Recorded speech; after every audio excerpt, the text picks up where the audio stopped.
People are dropping off, jumping on. Like off Instagram. Oh. Am I on the camera there?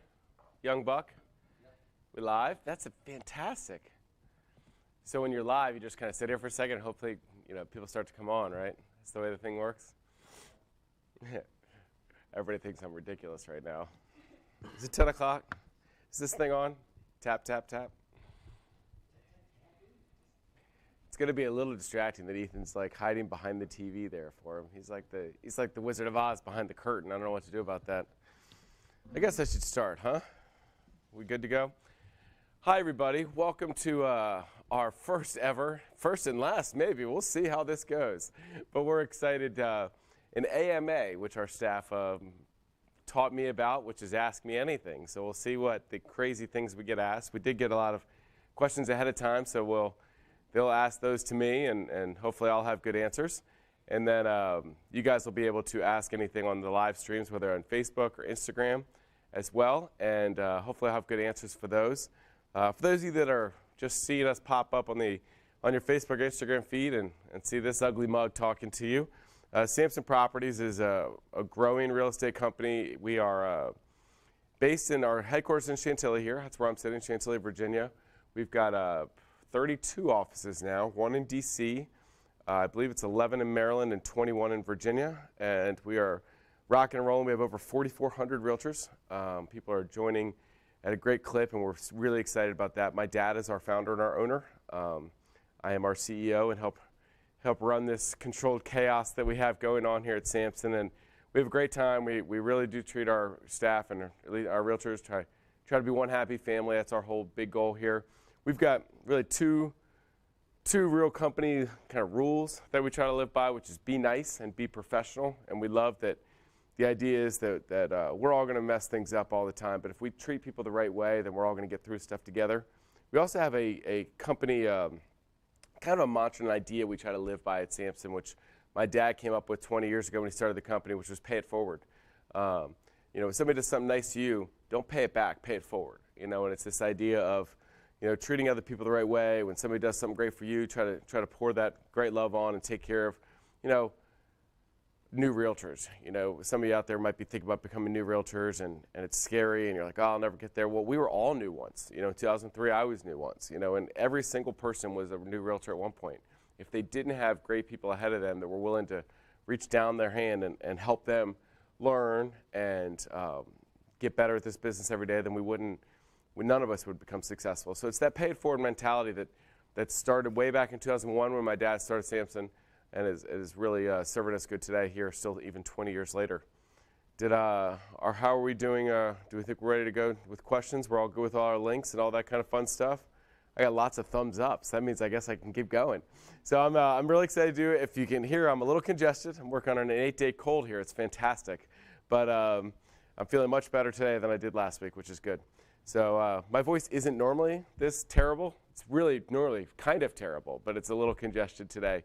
So we'll see what's our first question we got here. My man Parker Ellington's going to be our man behind the curtain over here, reading them off to me. Hey, Donnie. So the first question is going to be, what inspired/motivated Donny Samson to start Samson Properties? Well, what motivated Donny Samson to start Samson? Oh, man. I wish he was here right now to answer it. He'd jump up and down and give you a 10-minute excited answer, and everybody would be fired up to start real estate tomorrow. My dad was in real estate from 1986 on. Worked at his own company a little bit. Worked for my uncle at one point, and a couple other small brokerages. And my dad was a super big entrepreneur. He didn't want to beat to anybody else's drum. He loved making his own way. And in around end of 2000, into 2001, he said, well, I've got this great idea. I want to do my own thing. And it really just started as he just wants to have his own team. His best friend, Bertie Kagan, joined us. He was brand new to the industry. He said, I'll get my license and join you. And we had a little office in Metrotech, about 1,500 square feet down the street in Chantilly, and had about 4 or 5 agents, one admin at the front desk, and Danny, and they were running just a team and getting going. And I think he just wanted to kind of do his own thing. And then started to be able to recruit more and more people. Back then, my dad would try to tell us, he wanted everybody to be a realtor. The waiter, that is whoever served him that night. It could be the person that he was standing in line with at an amusement park. By the time they got to the front of the line, the guy was going to be signing up for Mosley classes. it's kind of how I got into it. I was 22 years old and didn't really want to do whatever my dad was doing, at the time. That's how most 22, 23-year-olds are, right? Well, he would come down in the basement, and we were watching Sopranos, me and a bunch of buddies, every Sunday night. And every Sunday he'd come by and he'd talk us up a little bit. And my buddy, he didn't really have any direction. He wasn't going to go to college or anything, but he was a good talker. And my dad convinced him to be in real estate. So 6 months later, my now wife, Meredith, we've been married almost 17 years, looks at me and Toke here, I shouldn't have said his name, dang it. I didn't say that. I love you, Toke. She looks at me and she goes, maybe you should get in real estate. Toke here's an idiot and he's killing it in real estate. So I was like, you know what? Two things. One, he is killing it. And two, he is kind of an idiot. So maybe I should get it as well. He would laugh at that, so it's fun. So I was like, so I got my license then and kind of went on. But it was just, my dad had an insatiable hunger. And it wasn't because it was going to help line his pockets. He really legitimately and still will tell anybody out there that it's a great business where you can learn to do stuff yourself. You can be in charge of your own destiny. However, you only get paid when you sell homes, so there's a lot more personal responsibility, but you work hard, you can make good money. But he liked the idea of personal responsibility. He was never going to be a punch the clock 9 to 5, and it just wasn't in his nature. So that's why he encouraged anybody he meets to join it. So that was kind of his motivation, was really just to start his own team. He just started recruiting people and started with 5, and now it's almost 4,500. So I guess a lot has changed in 20 years. That was a long-winded answer, but it was kind of our roots and where it started. And the great Donny Samson, who if you met, you could understand why he convinced a lot of people to join in real estate. What we got next, Parker? If Samson agents get 100% commission and Samson is only getting the admin fees, how does Samson make any money? Okay, so 100% commission, and we just charge you an admin fee. So if you're a realtor out there, you probably have seen that we're 100% commission. We just charge an admin fee, and you've probably had this question: how does Samson make any money? Samson Properties, the company, isn't going to make a ton of money, but what we do is this. My dad started Cardinal Title Group in 2009, so we own that 100%.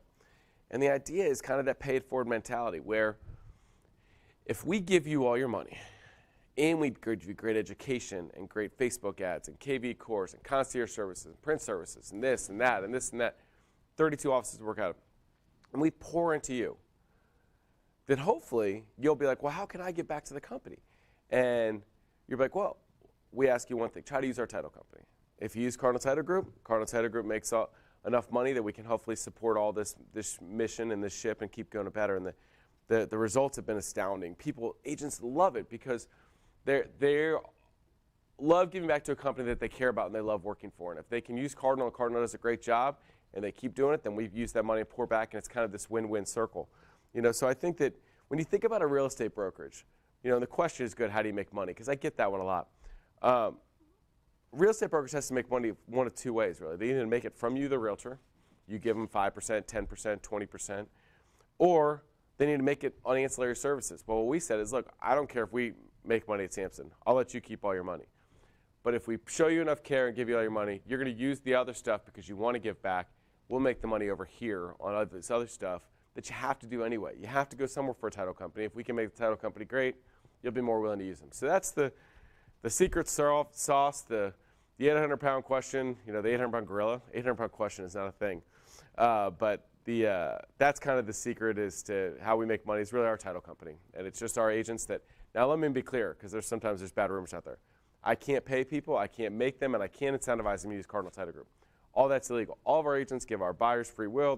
We're not filing any RESPA violations. People use it because they think they do a great job, and they want to support the team.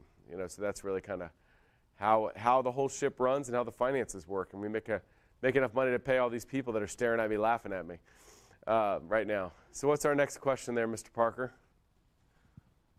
All right, this is probably the toughest one so far. Oh, no. Breakfast or dinner? Breakfast or dinner? Oh, wow. How about breakfast for dinner? Oh, just flipped you right on your head, didn't I? Because I actually really love breakfast foods, but if I eat a big breakfast like on a work day, I'm a mess. Everybody's laughing because they saw one day I went and had a big pancake breakfast with my dad, and I came in, I was a wreck the rest of the day. I couldn't move. I was like, it was fantastic, but you can't move. But I love omelets and pancakes and all the breakfast foods. But breakfast for dinner might be the the trump card there. But I love all the meals, but I typically am a lighter breakfast because it weigh you down, make you want to go back to sleep, in the morning. So hopefully I answered that sufficiently and with a little twist to it. We're having issues with our teleprompter here, but not a teleprompter, but a screen. But we'll be okay because I can vamp. I'm good at it. Go ahead, Park. How close is Samson to securing a lead service? How close is Samson to securing a lead service? So I don't fully understand that question entirely, but I'll talk a little bit about Samson's with the lead service stuff. So we've had a couple different things. One, first of all, our biggest lead source is helping you do better. So what does that mean? We give free postcards for every listing, free postcards for every open house, free Facebook for every listing ad, free Facebook ad for every open house. We want you to create leads with all the free stuff we give you to advertise yourself. We went through a couple-year experiment with Zillow, and I think there were things that I didn't do great about it. And I think there were things that our agents didn't do great about it. And I'm not sure if it's the right fit or not. But what we did is we got to the point where we were spending a lot of money every month with Zillow. But the juice wasn't worth the squeeze. You can write that one down. That's one of my favorite lines. But you've got to be able to make some money back for these lead services. If you're going to pay out 25, 50, 100 grand a month as a company to create all these ads, well, how are you going to get that money back? Then you've got to be able to easily track how well are we closing this stuff? Are we making a good return on our money? Are we not making a good return on our money? Or am I being loose with 100 grand over here at Zillow that I could pour that money back into the company and really help the services in other ways? So it's not about us being greedy. It's about us using our funds the most efficient way to help our agents be more successful. So we have started to dabble a little bit more in some of the lead service stuff with a call center where they all get directed to a call center, and then they get dispersed to agents. I'm going to, this time, walk before I run. I think I even got the saying right that time, where we're going to start with low amounts, make sure that we can get some sustainability, that we're tracking them good, we're making our money back or close to it. The agents are succeeding at it. We'll increase it slowly but surely. I think last time we got excited at Zillow, we got a couple deals done, and we puffed up real quick, and we didn't have a good manager for it, a good tracking for it. We didn't have a way to make sure it was successful. So I'm always looking at the best way to spend money to help other people. Or help our agents be more successful. And I think through some of the stuff, our biggest thing, like I said, is helping you create more business from the business you've got is kind of my best way to do lead services. So I think I hopefully answered that one fully. But we may see more of that in the future. Typically, when I'm going to do a lead service type stuff, I'm going to do those at a little bit of a split. And the reason is because you want to try to recoup some of that money that you're paying out for it. We always make it totally optional for agents because we are a 100% company. But if you want to buy into a lead service that we're running, then those leads, if you secured them, they would be paid at a split. So that's typically how we're doing with that. What else we got, my man? Would you consider another home buyer's warranty? Would I consider another home buyer's warranty? So we have two partner sponsors with us right now, 210 Home Warranty and Super. Both good companies. 210 is more traditional. Super is a little bit more high-tech where it's more app-based. You've got some concierge service included. It's a touch higher on the price tag, but a little bit more convenience to it. So they're both great warranty companies. I don't really push either one hard on agents. Agents, they get the right chance. The only thing I really push is try to use Cardinal. I try to have one message when it comes to supporting us. We don't have options for realtors out there. I think we've got probably 10 warranty companies that I've heard of that agents use all the time, and that's fine. We don't even really track it that hard in the sense that agents can use whatever warranty company they think is best or what their clients think is best or whatever the case may be. But would we possibly have other ones in here at some point? Sure, I can't predict the future. I mean, Super could call me today or 210 could call me today and say, hey, I don't know if we want to keep partnering with you all anymore and sponsoring your events and that kind of stuff. I'd say, okay, well, let's find some other ones. But I am very loyal once we get people in, so I don't like to always be interviewing tons of other people while we have current contracts in place. So at some point, sure, but we most of the agents that are watching right now that are with Samson probably didn't even know 210 and Super were the warranty companies because we do allow free will and we don't push it that hard. What we got next? What has been your greatest accomplishment as an athlete and as a coach? Athlete and as a coach. An athlete, oh man. I made a shot once. No, I'm just kidding. I'm a much better coach than I was athlete ever. I still do a lot of sports. I played, adult softball and basketball weekly, that kind of stuff. So I try to stay in shape. Not well, but I do it. I'm really good at cornhole. I've really mastered the art of cornhole at 40 years old, I feel like. I did win the Samson Properties Cornhole Championship last year, for those that don't remember. So I'll be going for another title this year at the festival. I don't know. I probably peaked at baseball at 15 years old. I was really pretty good, 13, 14, 15 years old. I mean, I could hit bombs. But I did play varsity baseball, football, and golf at Oakton, and I played some basketball as well at Oakton, high school growing up. But I was never, a great athlete. I was the best baseball player out of any of them, but not great. Cornhole probably number one. I really do like coaching. Coaching's the one thing I've joked that if I won the lottery tomorrow, I'd go back and coach high school football and baseball and just hang out and spend time with my family and coaching. So I do love coaching. My pinnacle probably came, I was a varsity football coach at Oakton for high school for 9 years, and we won the state title in 2005.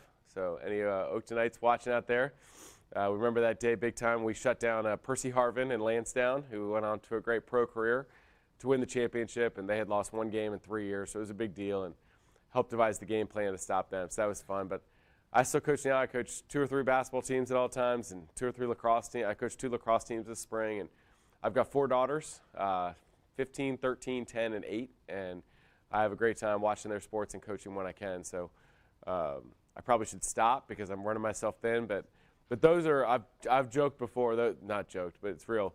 My favorite hour of the week is any week that I'm coaching my kids or watching my kids play. Those are, a little sunburn today. I was at a field all day, both days in Delaware. I'm answering emails and calls, obviously, but trying to, always present. But my kids were playing a lacrosse tournament in Delaware, and watching my kids play is the most fun thing I do. So I'm not much of an athlete, but I'm a good coach to them, I think. I hope. Nobody's told me I'm not yet, so that'd just be nice, I guess. So we actually do have a follow-up from Bethany on Facebook. Uh-oh. Would you credit your cornhole victory to your partner or your own quote-unquote skill? Okay. It's fair. I picked a very good partner this year. My buddy George Call is excellent at cornhole. Bethany, who I'm not sure. Bethany, is that what her name was? Yes. Okay. It's a very good question, Bethany, but I think I'm an excellent cornhole player, and if there was a way to play a one-on-one game, I'm pretty sure that I'd be willing to beat most people. But it's a joke. I know who Bethany is. She's one of our staff members messing with me. My partner was very good at cornhole. I picked a good partner this year. The previous year, I had my brother, got to the semifinals. I'm going to blame him a little bit for our shortcomings. But this year, we'll see who my partner is. So hopefully I can take it down on the festival again. Oh, coughing into the mic is attractive. What do you see as the 2 biggest disruptors coming in our industry, and what, as a company and agents, should we be doing to prepare for them? Ooh, back to the serious questions. 2 biggest disruptors. And what as a company agent should we do to prepare for them? Oh, okay. So the internet's the biggest thing, right? There's a lot of things coming.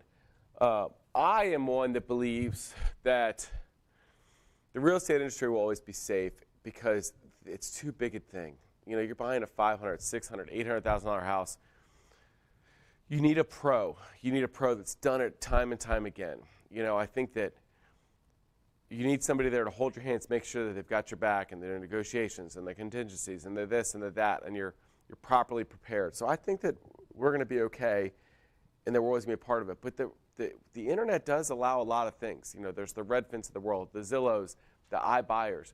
Those things aren't going to get smaller. They're going to get bigger as we grow because there is a whole generation of people coming up that are used to paying for everything on the internet, sight unseen. We had to get at some of that with this crazy market earlier this year, right? Where they're not always going to need a person. They think they can just do it, online or whatever. And that does minimize us a little bit. So I would say as agents in a company, what can we do? Well, I'm always seeing all the things. So I'm going to try to continue to put in the best tools that we can to help you combat that, whether it's a great website platform, an app platform, so you can connect with your clients and make sure that that all the noise around them on the internet doesn't get in the way. As an agent, I'll tell you the biggest thing I can do, and I got a little fired up in our company sales meeting this week about it is, we get complaints about, oh, agents are just giving buyers the code to get into houses, or they're encouraging them to go to the open house, or encouraging them to reach out to the listing agent to see the house instead of the buyer agent. Guys, you have to be a professional in this industry. We are going to continue to lose more and more to the internet. We're going to continue to lose more and more of our reputation as a real estate market, a real estate industry, as agents, if we continue to do less than what's great. I know it takes extra work. Look, I did it for years and years and years. I know when they want to go see a house at 7 o'clock and it's 40 minutes away in traffic, and now your whole night with your family's gone. I know that stinks, but that's the job you signed up for. Is it easier to say, hey, can the listing agent do it? Sure. But you know what? That's not the answer. That's like giving your buyer a good insight into what the real estate industry is about, what realtors are about. If you say, hey, why don't you call the listing agent, set that up, or go to the open house so I don't have to bother you with you on Sunday. Every single time we do that, we knock down what the public thinks of the real estate industry and what realtors do. So I think that that's not going to help us combating the internet in the future. So I think the iBuyers, the being able to do things for a lot less than the internet, some of that's going to be a little bit of a disruptor. I'm not sure it's about some of the other fly-by-night stuff. I think that a lot of the tech stuff coming in the industry can help us become better realtors instead of take our place. But it's about if we want to embrace it and help it, have it help us become better realtors instead of being scared about it and talk bad about everything. A lot of tools coming out here can help us be better. And I'll help try to guide our Samson realtors through that as each thing comes out. But I'm evaluating all of it. I'm talking all of it. I'm meeting with all of them. I'm either too tight or too wide. They're going to mess with me here. I was probably just moving too much, and that messes with Ethan. But I think that there are disruptors in the industry. In some ways, we're a disruptor. We're a disruptor to the old school brands, the national brands, the franchises that they want each agent to pay 10, 20, 30% of their commission. Well, my dad came along with a way that we could do better, and I'm trying to prolong that where we can give you all the services, all the tools to succeed and not take all your money. Because the reality is, all the clients that work for you right now as realtors, they don't even know where you work half the time. They know you. They know that they used to work with you, or you got referred to by their best friend or their cousin or their brother or their sister. So you don't need a brand behind you that is some national brand. You need you and all the great tools I'm going to give you and let you keep all your money and pour it back into your business. I think I got that one in a roundabout way. What else?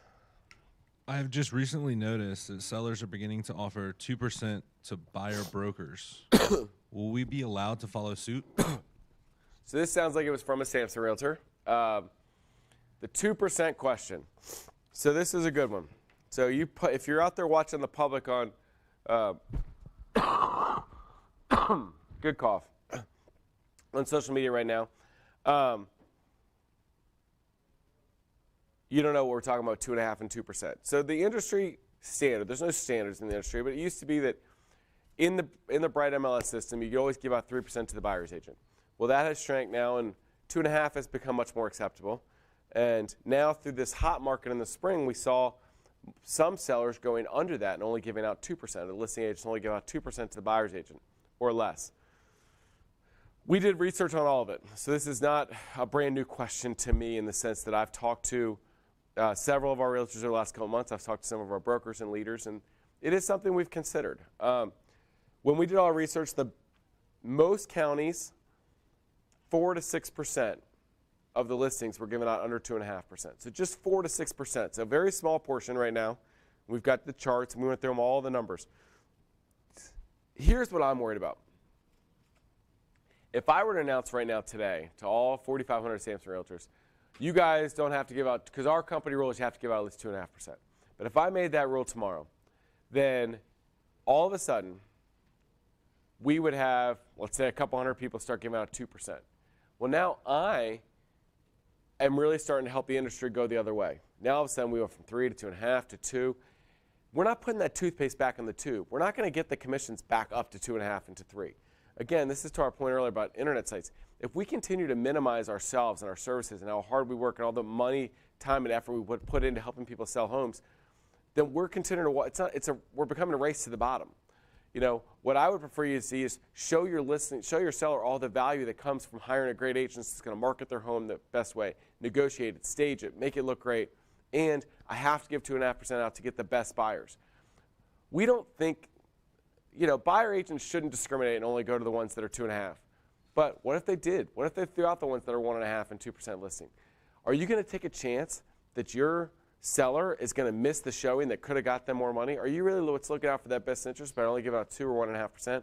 0.5%, but missing some of the buyers that could create a competitive situation or pump that property up. A $400,000 property, it's a $2,000 difference.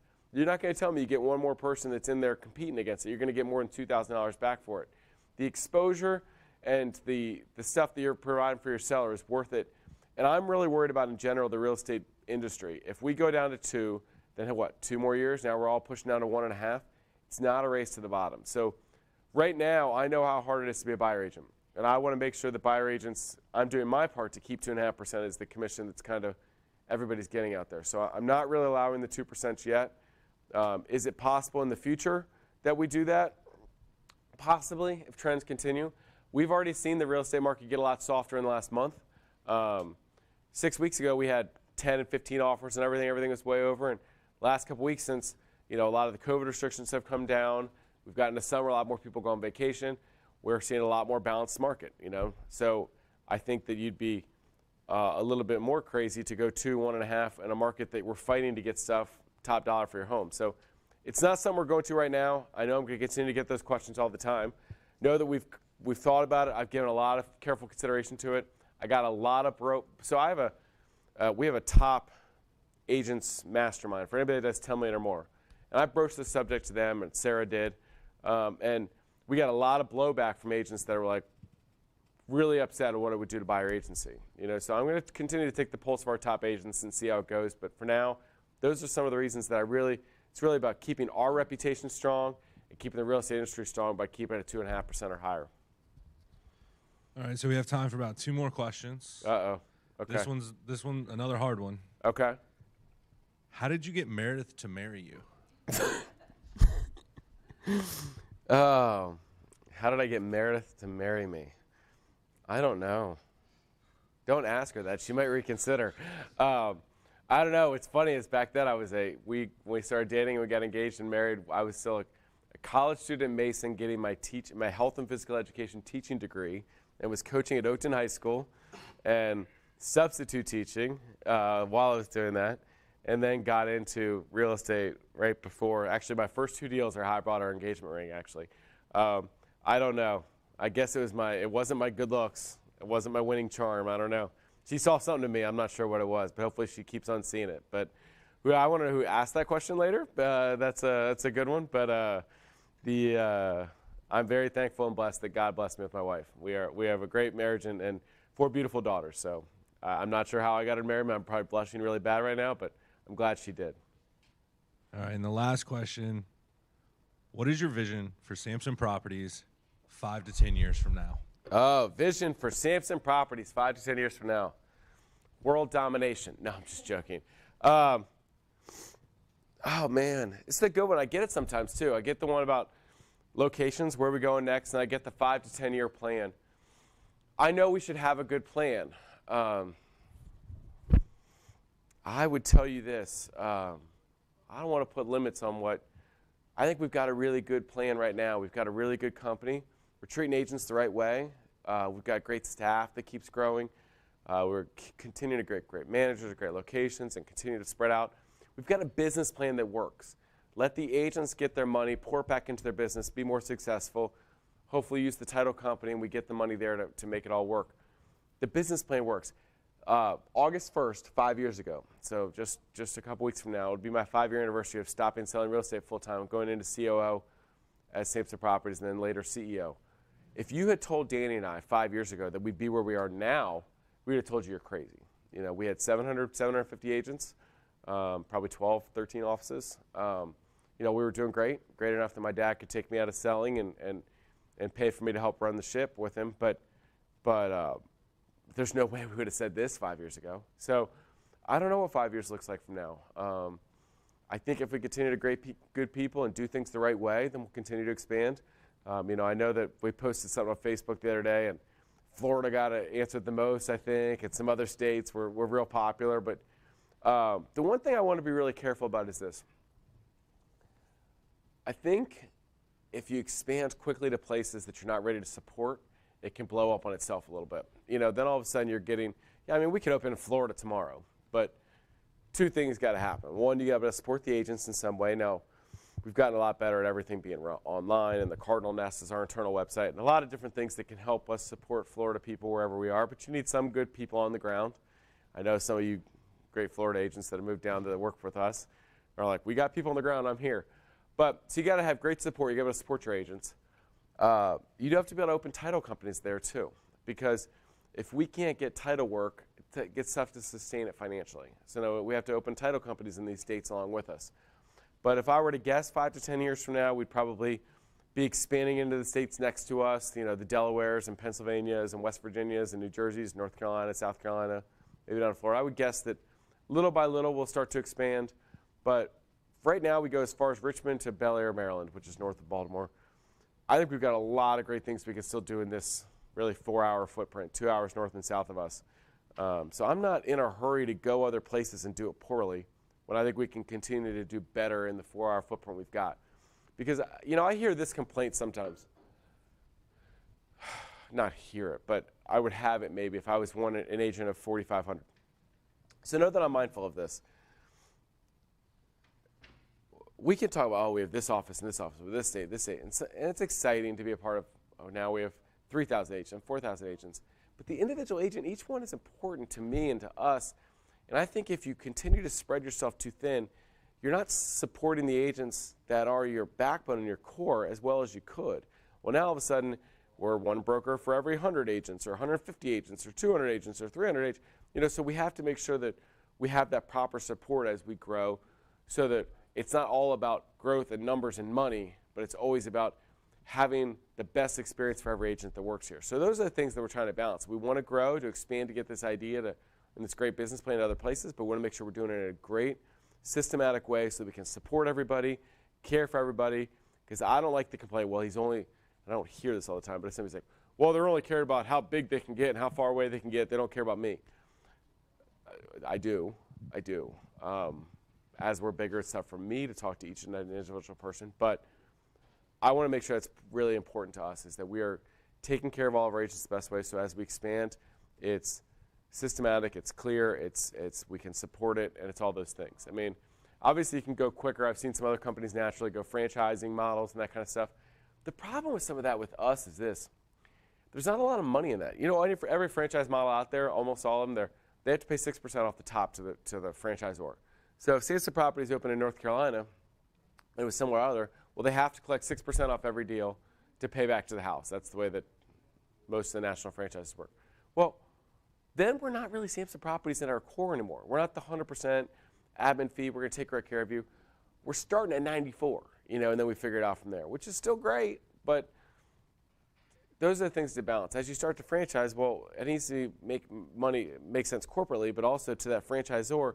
If Parker's going to go start a franchise in North Carolina, he's got to be able to make money for it to make sense for him, but it's also got to be able to make sense for Samson, or else why are we going to extend ourselves and our support and our name if we can't do it well? So those are a lot of the things that go on when we have discussions about this stuff. So I think we're going to do it in a fun and exciting way, hopefully, but in a supportive and a thoughtful way is always my goal as well.